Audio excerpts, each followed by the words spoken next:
Hello and good afternoon, Composition 3 students. This is our second week, and I have my textbook here, a very old version of the textbook, but I've done this class so long that they've gone through multiple versions. So just be careful that you don't end up with something called college writing, because that was the previous series. Make sure you have the student book so that you can follow along. Most of the things that I talk about are going to be related to the textbook. I found this textbook basically is a little bit flexible. So some students have more experience in writing and from university or high school. Some students who take Composition 3 are second year students, and some are seniors, some are English majors and some are not. So I think this textbook hits the middle ground between disciplines and experience. So it's really a skill-based book, as I explained in the orientation. I'm going to talk about basically the introductory section. It's really just a few pages. So I just want to go over a few things that you need to keep in mind as we go throughout the course. As I said to you, the main point here is to do well on a paper. So there are some like smaller assignments that we're going to do, and at the end of the semester you have to write a paper. That's something that whenever students hear, oh no, it's essay, I got a reputation when I started teaching here composition 12 years ago that my class was an essay class, and some professors make you write essays and some don't in our department. It depends on the class. They have different ways of testing you. I don't make my students write essays in my conversation classes, and I don't make students write essays in my Composition 1 class. British and American culture has no essays either, but an essay is really one of the core skills of an English major, and if you're from another field, another department or another faculty, like if you're in science, for example, essay writing is different than what you normally do in terms of, organizing your thesis, your hypothesis, your experimental method, and doing reports and articles and research. What an essay is essentially an argument. It's a formal way of presenting an argument, right? So you're trying to persuade people that whatever issue you are taking a position on, that your version of it is the correct one. Okay, so it's essay writing provides you with the ability to debate and to be persuasive when you speak, to be organized and analytical and critical, and to do all other types of writing seem a little bit more fun and a little bit easier once you get a handle on how to write an essay. Nonetheless, we do want to make it entertaining, and we're not going to spend the whole semester just writing essays. Obviously, that's going to be what you do in November. So we have to talk about, first of all, you have to talk about how to start writing an essay. You don't just sit down and write an essay. First of all, you need to come up with a topic, right? So before you write, you need to have some ideas. We normally call this in English brainstorming, as you know. So in the textbook, there is, there are a few examples of brainstorming, but they come a little bit later in the textbook. So I'm going to go over them now. When you want to brainstorm something, it's in chapter 1. When you want to brainstorm, you can do it by yourself, you can do it with a group of people, you can speak, you can write, you can just think about it in your head. One of the things that becomes a problem when you're writing is something we call writer's block. It's what happens when the teacher or the professor asks you a question and you say, I don't know. Or my favorite one, I've taught middle school students in Korea and in Canada, and my favorite response is, I have no idea. So what brainstorming is you have to get an idea. Like, if you don't have an idea, then the whole class is going to be a failure, because that's the starting point, right? Is coming up with an idea. A lot of students are used to professors just giving questions or setting the topic. That is something I'm going to do. I'm going to give you a topic, but I'm going to leave the topic fairly open. It's going to be a broad topic. So you'll have to take that topic and then you will have to narrow it down to something that's more manageable for 1 or 2 pages, because that's the length of the writing that we're going to do, regularly this semester. If you're going to write something that's 50 pages, you might choose a bigger topic, but we're going to have very short writing sessions and writing assignments. So the more specific your topic, the better. Okay? Now, just in terms of how the class is going to work with, submitting articles and stuff. 2 years ago, I used to accept everything in paper because I prefer physical copies and I tend to print things anyway. But then the coronavirus came along, so I took everything by email. And then I learned how to use the CyberCampus, system. So there's, you can submit your assignments. And that's what I did last semester. Now, this semester, we have a little bit of a problem because, for one, the link to my web page is broken. I was told it's because there's too much content on my website. So you can only link websites on the system that have just text, basically. If there's too much media on your website, which mine has quite a bit, it has a lot of pictures and it has links to our lectures and YouTube. So it's too complicated a website. The system can't handle it. What can I say? What can I say? I already said last week when I did the orientation that the system we're using now is changed from last semester. All of you are not brand new students. So in the spring, you used a different system, and now everybody is adjusting to the new one. So I said there was going to be problems. Here's problem number 1. So when you log in and there's a link to my website, you actually have to just do it yourself. I set the timer for 30 minutes. I just reduced the timer to 1 minute because that's what they told me to do, because it's not working. So please read what's on the website, even though the timer isn't working and I can't tell if you just, logged in for 1 minute and didn't read anything. Just be honest. You're Composition 3 students. You're not, freshmen. You're more experienced. What I want you to do is read all the stuff on the website every week, okay? So I'm going to add links and stuff to that. There'll always be a direct link to this YouTube video because that's functioning, but you should also check the website every week just to see if there are any updates, any other media links or text that I include for you for information, okay? You can always check there too. If the CyberCampus is down, my website will not be down because it's been running for 5 years and it's stable.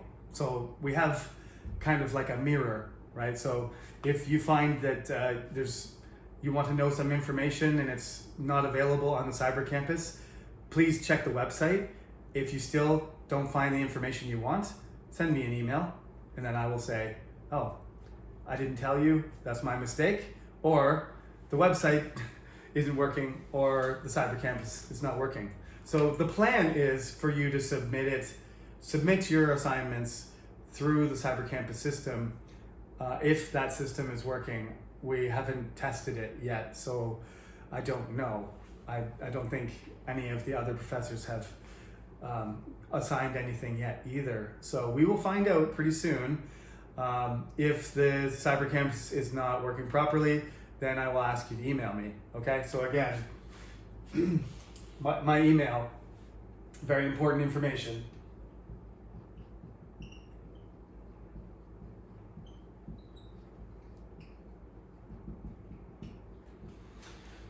Okay, so as you can see, this is sort of our agenda for today. Let me stand out of the way for a second so you can see. We want to talk about pre-writing and narrowing down your topics. I guess I should be there an S there because there's more than one. The topics, making an argument, and what a thesis statement is. All right, so like I said in the textbook, you're going to have to come up with an idea. You can make lists, you can do mapping or webs or make connections, or in my case, the brainstorming I usually do is I like to talk. So I will dictate something. Nowadays I can use my phone and I can talk into my phone and I can dictate, or I write full sentences, or I have a conversation with somebody else I respect who I think can contribute, some opinions and some advice to me, and then I get those ideas together. I start gathering those ideas, and then I form an argument. Okay. Now, when you complete your assignment, whatever it is, let me go back to the format thing. There's kind of a standard format to follow. You need, margins. You need to write in proper paragraphs, and you need to write in proper paragraphs, and you need to have, some spacing. Single space is quite tight, I find, so leave half a line or a whole line in between. So double space, or a space and a half in between. So it looks nice and neat, and it's easy to read, whether I read it on the screen or I print it off. But like I said, I normally print it off. In the header at the top, I would like you to put on the right side, I would like you to put your personal information, your name, your student number, the class, right? And this is Composition 3, so there's only one class. But it would be nice to say the date as well. You are the Composition 3 class on Friday, so Friday, and the date, the full date, September, whatever it is, or October, and so on, and my name. So all the information there is at the top on the right side, out of the way, but easy to see. In the center, you put a title, and then you write your assignment. At the end, you put your references. As I said, if you get any information from anywhere, you should cite it, and you should put the reference at the end. You don't need to start a new page or anything. We don't need to waste paper or space if it's digital. And just put your references, and you're done. Make sure you name the file something. Don't say like homework, homework September, week 2. Put your name and your student number and the name of put the information in the file name too. Everything needs to match. So the file, save it. If you use Hangul, that's fine. If you use Word or another, word processor on your iPad or whatever it is, that's fine. Just save the file in this format, in a doc format, so I can open it using Word or Google or PDF.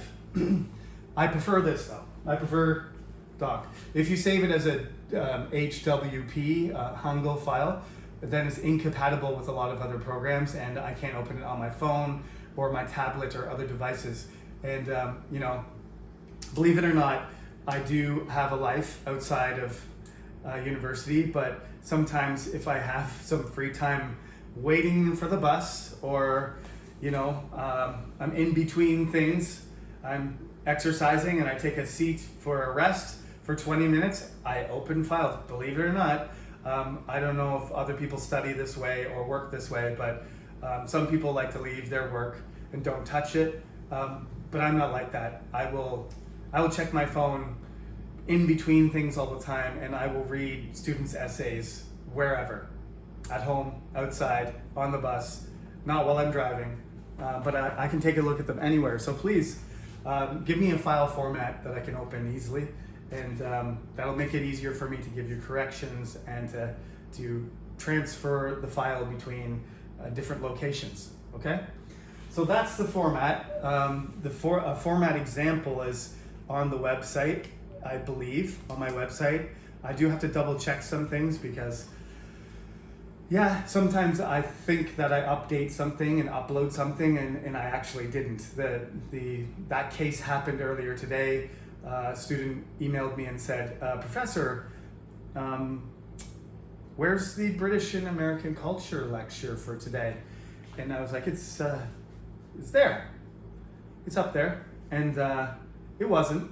It was on YouTube. It was already uploaded, but it was not connected to the cyber lecture. So, yeah, there's a lot of things to keep track of. And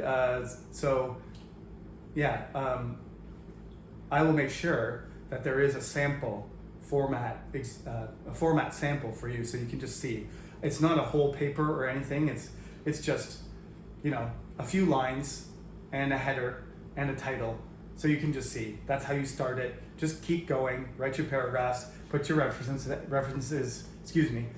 Put your references at the end, and that is a nice, neat looking assignment. That's it.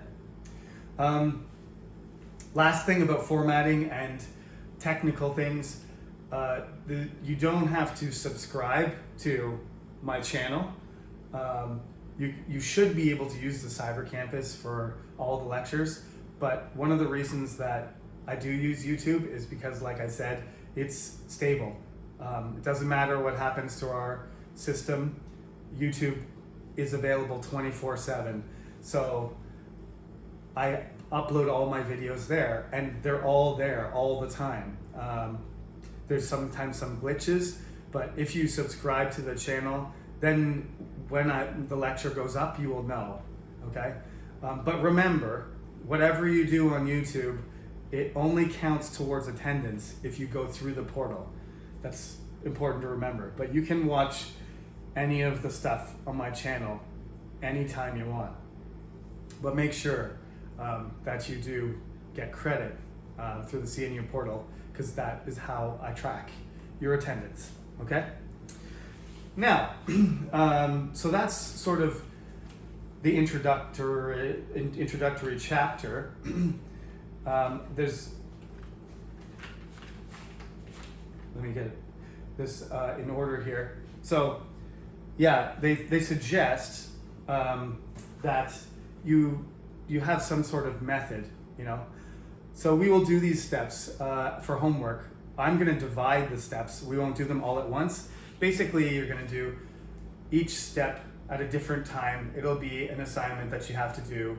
And then, when you write your essay, you put all the steps together. So, step 1, choose a topic. Step 2, gather your ideas. Step 3, organize. Step 4, start writing. Step 5, review your structure and content. And step 6, do your editing, proofreading, and drafting. And then step 7, send it to me. Publish. Okay? So that it is a process, right? That's what they emphasize. Writing is a process. So today we're talking about the very first part of the process before you actually write, which is step 1, 2, and 3. Okay? We're not even talking about step 3 because we're not talking about organization yet. So basically we're just talking about step 1 and step 2, which is choose the topic, gather your ideas. Okay? Now, as you're gathering your ideas, you're going to have to choose something very, very narrow, right? The narrower it is, the easier it is to make an argument. For example, if I choose, how much space can you see here? If my topic is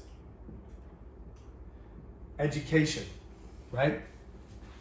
Education is an enormous topic. You probably just think about this class at first when you think of education, maybe, but education is all learning everywhere, right? It's all systems and methods. It's all pedagogy. It's all theory and practice and teaching in all languages to all human beings now and ever for hundreds of years. Like, if you want to talk about education, are you talking about education now? Are you talking about last year? Are you talking about during coronavirus? Or are you talking about 1,000 years ago? there's a start, right? This is what I like to do when students say, is my topic narrow enough? And I say, well, you tell me. Let me ask you some questions. Is education narrow enough? Absolutely not. That's a very, very general topic. That's about as general as you can go. Like saying education or technology or nature. These are huge concepts. So you've got to narrow it down so that you can talk about it in one page. If you wanted to discuss nature in an essay, that essay would be as large as a library. So what you can just do is just think about your questions in English, the standard set of questions we ask, right? Who, what, where, when, why, right? The 5 W's and how, right? If you can answer, if your statement, your argument, your topic is narrowed down to the point where these questions can be answered in some form, right? Even in a general sense, you're doing, it's a big improvement on, my topic is education, okay? So let's do who first. Who are we gonna talk about? Let's talk about, I'm teaching in Korea. So let's talk about studying English. Sorry, I'm going to what already? Let's talk about Korean students, okay? Studying Korean, even better, Korean university students, Korean freshmen studying English literature. Where? In Korea. I mean, you could have Korean students studying abroad as well. So this is another way of being more specific, right? What we're doing is making specific information able to answer these questions. When? This year, 2021, coronavirus education, okay? Online education, like we're doing right now. Why? Well, that's the second part of the argument. What's the thesis here? What's the reason that we're talking about this topic? This is essential to making an argument, right? What's the point here? If you're just saying, if you say 100,000 Korean university students are studying English in Korea during the coronavirus pandemic in 2021, that's either true or not. That's a fact, right? Either it's 100,000 or somebody's lying and it's 95,000 or it's 20,000, right? The number can be false, but that's not debatable. That's not an argument. That's a fact, okay? Now, don't be confused. Everybody talks about fake news and, that's not true and that kind of stuff. That's misinformation, right? That is people giving you the wrong information. But when I say there are 20 students in our class and you look around and there's 20 students, that's fact checking and that is a fact, right? If you don't think there's 20 and we look around and we count them and there's 20, then you have an issue with understanding reality. That's all I could say, okay? So let's not get mixed up in that kind of stuff. Facts can be disputed, whether they're true. If somebody has, not counted properly or not reported something correctly, that's a different issue. But what I'm talking about here is something that's not factual, right? So it's something that something that involves a decision, something that has a judgment element to it, something that requires criteria, and that there are different possible answers.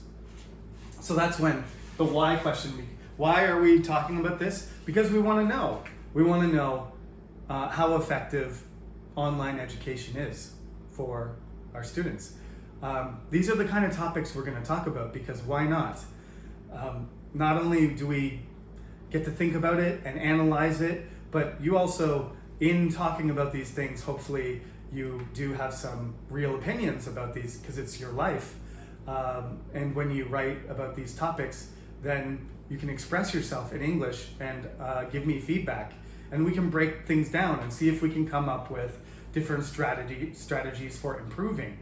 That's one of the main things about an essay, is that you're putting an idea out there, and you're at the end of your paper, there's going to be, it's important because it's relevant, and because it opens up different possibilities and maybe improvements, right? Or draws people's attention to things, problems that they didn't realize existed. There's lots of reasons to write an essay or to make an argument. Okay, and how, right? How is this happening? Well, I mentioned already that we're doing, for example, we can say, the way that English is being taught is, through recorded video lectures, through Zoom, in person, right? Remotely, that kind of thing, okay? We could say one-on-one, we could say, large lecture with 50 students or 10 students, right? It could be 3 hours at a time. These are all kind of methodology or strategy or conditions that could be related to the word how. So if you can put together a complex sentence that makes an argument, right? That says why, right? It's not a fact. It's taking a position and then giving a reason for that statement. It's not just a statement, it's a statement with a position. So this is my position and this is why, okay? And that's the beginning of an essay. That's called the thesis, right? The most important part of an essay is the thesis. So next week we will really get started in chapter 1. I know it says pre-writing, but one of the most important exercises that we will do is the one on page 5, and you will have to do this on the exam. So not that you need to be worried about the exam, it's 14 weeks away, but just to give you some foresight that this is an important, if you can't do this, you're going to have trouble writing a good paper, because the whole paper is going to come back to this statement. You can build all of your argument from this one statement. That's why it's so useful. That's why it's important. Okay? So that's it. That's it for the introduction of the textbook. Please make sure you have it by next week, because we'll start doing some assignments and we'll start doing some writing. But for now, listen to this lecture and enjoy your weekend, and I'll see you next week. As soon as I always forget to pull my remote out of my pocket. I'll see you next week.